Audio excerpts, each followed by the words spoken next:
इस वक्त की दोस्तों तमाम बेहद ही बड़ी खबरें, मुख्य समाचार आप लोगों के लिए लेकर के आए हैं, जहां पर एक एक करके चलेंगे। जो दिन भर की बड़ी खबरें हैं आप तक आगे इस वीडियो के माध्यम से दोस्तों पहुंचाएंगे। सीधे खबरों की तरफ बढ़ेंगे उससे पहले अगर आप लोग भी खुले तौर पर यही मानते हैं कि चुनावों में बैलेट पेपर के जरिए मतदान होना चाहिए, तो अभी इस वीडियो को लाइक कीजिएगा दोस्तों, और कमेंट बॉक्स में hashtag we support ballot paper जरूर ही कमेंट कीजिएगा। जो पहली बड़ी खबर आ रही है बताते चलें।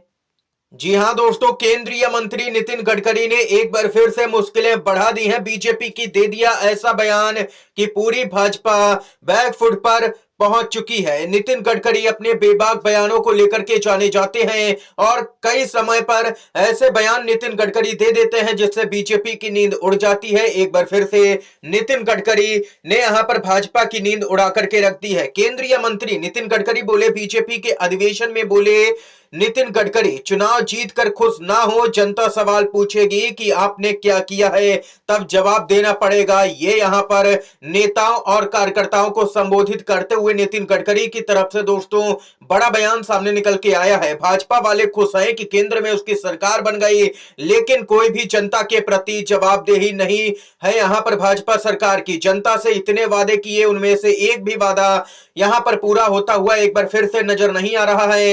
एक आप लोग देख लीजिए कि महाराष्ट्र में भाजपा की सरकार पूर्ण बहुमत के साथ में बनी, वहां पर लाडली बहना योजना के नाम पर वोट लिए गए, लेकिन महिलाओं के खाते में अभी तक कोई भी पैसे नहीं भेजे गए। इस तरीके से दोस्तों भाजपा की गारंटियां काम करती हैं। वहीं झारखंड में इंडिया गठबंधन की सरकार ने यहां पर महिलाओं के खाते में पैसे भेज दिए हैं सरकार बनने के बाद ही। ये अंतर है दोस्तों बीजेपी और इंडिया गठबंधन के अंदर। इसके साथ ही एक और बड़ी खबर की तरफ बढ़ते हैं। दिल्ली विधानसभा के चुनाव में आज राहुल गांधी की एंट्री, बीजेपी में हड़कंप। सीलमपुर में चुनावी रैली करेंगे नेता विपक्ष राहुल गांधी। कार्यक्रम का नाम रखा गया जय बापू, जय भीम, जय संविधान। राहुल गांधी की आज विशाल जनसभा होगी और आप लोगों को बताते चले शाम 7:30 बजे राहुल गांधी रैली को संबोधित करेंगे सीलमपुर दिल्ली में। राहुल गांधी की आज ये पहली रैली होने जा रही है, यानी कि रैलियों की शुरुआत राहुल गांधी की तरफ से कर दी गई है दोस्तों। इसके साथ ही एक और बड़ी खबर की तरफ बढ़ते हैं। अपडेट आ रही है सामने निकल के दिल्ली से, जहां पर दोस्तों हाई कोर्ट से ताजा खबर आ रही है सामने। दिल्ली हाई कोर्ट ने लगाई दिल्ली सरकार को जमकर के फटकार। सीएजी रिपोर्ट पर चर्चा में देरी करने के लिए उच्च न्यायालय ने आम आदमी पार्टी की सरकार की आलोचना करते हुए कहा कि जिस तरह से सरकार देरी कर रही है उससे इनकी ईमानदारी पर संदेह पैदा होता है। सरकार को रिपोर्ट तुरंत स्पीकर को भेज करके सदन में चर्चा शुरू करनी चाहिए थी।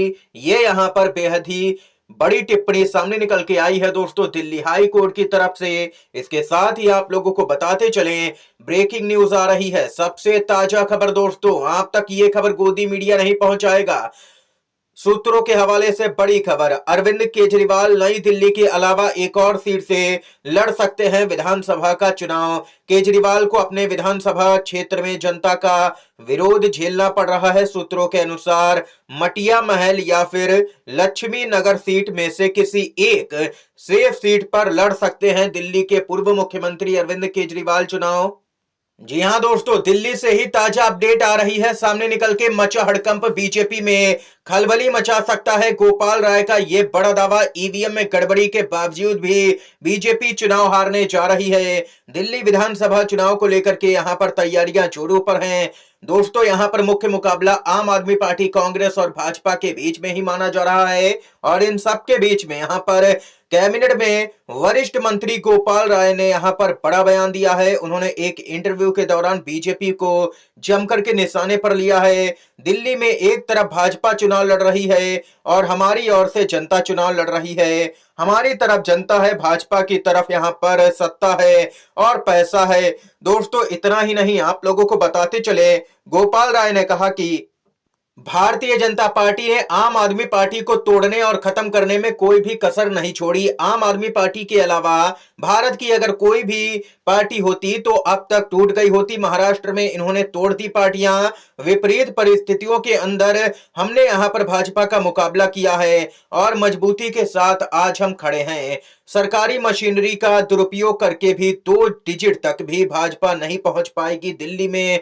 चाहे ईवीएम से बेईमानी करे, चाहे वोटर लिस्ट के जरिए बेईमानी करे, लेकिन भाजपा चुनाव हारने जा रही है। ये यहां पर बहुत ही बड़ा दोस्तों बयान सामने निकल के आया है दिल्ली सरकार में मंत्री गोपाल राय की तरफ से। कुल मिलाकर के उनके बयान से भाजपा तो बौखलाई हुई ही नजर आ रही है। इसके साथ ही दोस्तों एक और बड़ी खबर आप लोगों को बताते चलें। खबर सामने निकल के आ रही है यहाँ पर स्मृति ईरानी को दिल्ली चुनाव के मैदान में उतारने की तैयारी में भाजपा नजर आ रही है। स्मृति ईरानी का दिल्ली चुनाव लड़ना लगभग तय। बीजेपी इस विधानसभा सीट से दे सकती है टिकट। पूर्व केंद्रीय मंत्री स्मृति ईरानी का दिल्ली विधानसभा चुनाव लगभग लड़ना दोस्तों तय हो चुका है। बीजेपी स्मृति ईरानी को दिल्ली के चुनावी मैदान में उतारने की योजना बना रही है। स्मृति ईरानी को यहां पर लोकसभा चुनाव के दौरान अमेठी में हार का सामना करना पड़ा। दिल्ली के चुनावी रण में 59 उम्मीदवारों को मैदान में उतार चुकी भाजपा बाकी बची 11 सीटों पर भी उम्मीदवारों के नाम की घोषणा कर चौंका सकती है। इन 11 नामों में चर्चित नाम और पूर्व केंद्रीय मंत्री स्मृति ईरानी का नाम भी शामिल रह सकता है। कयास लगाए जा रहे हैं कि भाजपा उन्हें दिल्ली कैंट या फिर ग्रेटर कैलाश विधानसभा क्षेत्र से चुनावी मैदान में उतार सकती है। दोस्तों ये यहाँ पर चौंकाने वाली खबर आई है भाजपा की तरफ से। इसके साथ ही जो अगली अपडेट है उसकी तरफ बढ़ते हैं। दोस्तों सुप्रीम कोर्ट से सबसे बड़ी खबर सामने निकल के आ रही है इस वक्त की। चुनाव संचालन नियमों में संशोधन के खिलाफ में कांग्रेस पार्टी की याचिका पर 15 जनवरी को होगी सुप्रीम कोर्ट में सुनवाई। सीजीआई संभालेंगे मोर्चा। भाजपा सरकार और चुनाव आयोग में समय मचा हड़कंप। जी हां दोस्तों पूरी खबर बताते चले। उच्चतम न्यायालय में यहां पर कांग्रेस के नेता जयराम रमेश के द्वारा दायर रिट याचिका पर सुनवाई होनी है। याचिका में चुनाव नियम 1961 में संशोधन को चुनौती दी गई है। ये नियम कुछ इलेक्ट्रॉनिक दस्तावेजों को सार्वजनिक निरीक्षण के लिए रोके जाने को लेकर के है, जिस पर कांग्रेस पार्टी ने अपनी आपत्ति दर्ज करवाई है। दोस्तों सर्वोच्च न्यायालय की वेबसाइट पर प्रकाशित वाद सूची के अनुसार सीजीआई संजीव खन्ना और संजय कुमार की पीठ 15 जनवरी को मामले की सुनवाई करेगी।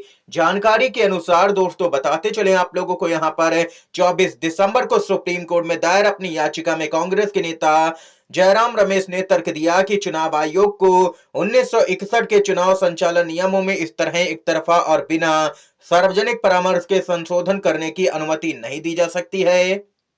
कांग्रेस के नेता ने आगे कहा कि चुनावी प्रक्रिया की अखंडता तेजी से खत्म हो रही है। उम्मीद है कि सुप्रीम कोर्ट इसे बहाल करने में मदद करेगा। और दोस्तों यहां पर अब सीजीआई करेंगे पूरे मामले पर सुनवाई। इस समय की दोस्तों तमाम बेहद ही बड़ी खबरें, मुख्य समाचार सामने निकल के आए जो हमने आप तक दोस्तों इस वीडियो के माध्यम से पहुंचाए। दोस्तों वीडियो अगर आप लोगों को यह पसंद आया हो तो अभी इस वीडियो को लाइक कीजिएगा, ज्यादा से ज्यादा इन खबरों को, मुख्य समाचारों को शेयर कीजिएगा अपने दोस्तों में। और चैनल पर अगर आप लोग नए हैं तो चैनल को जरूर ही सब्सक्राइब कीजिएगा। वीडियो देखने के लिए दोस्तों आप सभी का बहुत बहुत धन्यवाद। जय हिंद, जय भारत।